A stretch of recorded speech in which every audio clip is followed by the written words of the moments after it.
The year is 1997, and I'm a high school kid struggling to get through school when I suddenly find myself living on my own for the first time.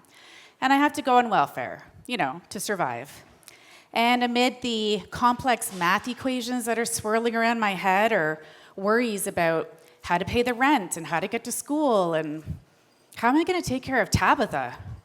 That's my tabby cat. And I love to pour my thoughts out onto the page. I love to write poetry, always have. And while I'm doing this one day, I have an idea.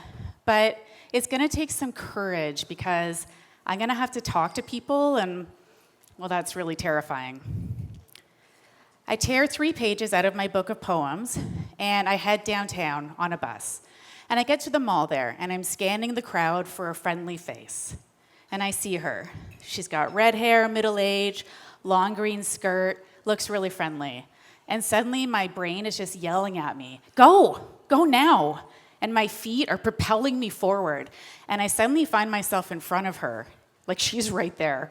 And my mouth, it just blurts out, excuse me, miss, I'm a high school kid and I'm wondering if you'd like to buy one of my poems. And she looks at me and she says, oh, well, how much? Crap, I hadn't even thought of that. Just a kid, remember? Whatever you want to give is fine, is what I say. She gives me $1, and I am thrilled because I had no idea that this was going to work. And this becomes my new way of making money for a while, for myself, for Tabitha. And while I'm down there selling my poetry, I find solace in a group of street kids who many have come from, traumatic backgrounds. Many of them are unhoused, and we become friends, and we start hanging out.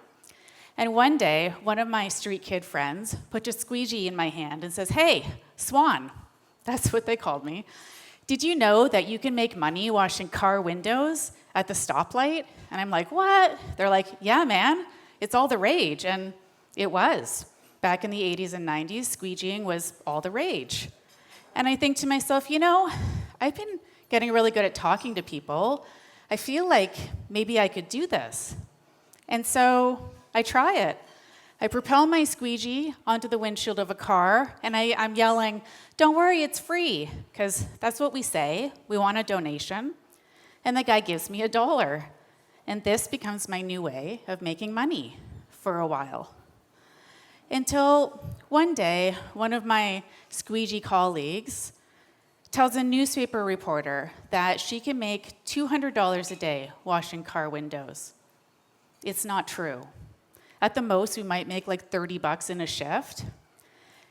And much to my surprise, when this article gets published, business plummets.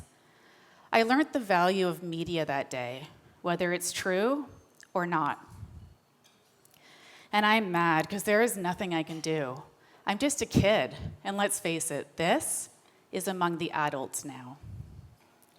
So I do the only thing that I know how. I write an angry letter to the editor of that newspaper. I mean, did they even fact check? Obviously not. And in my letter, I include a little budget breakdown of my rent and food and bus fare to get to school and food for Tabitha, of course. Can't forget her. And to my surprise, they publish it.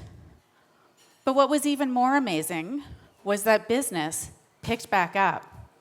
In fact, a lot of our customers were now remarking on how they really enjoyed learning about the life of a squeegee kid. I mean, they had no idea.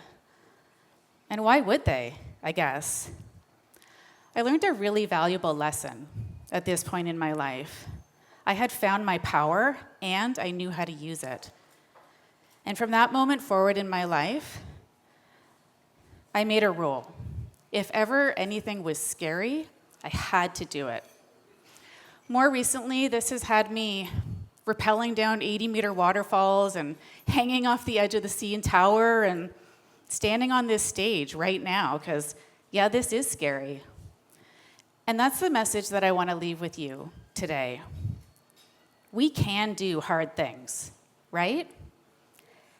And when we do, when we say yes to that, that's where we find our power. Thank you.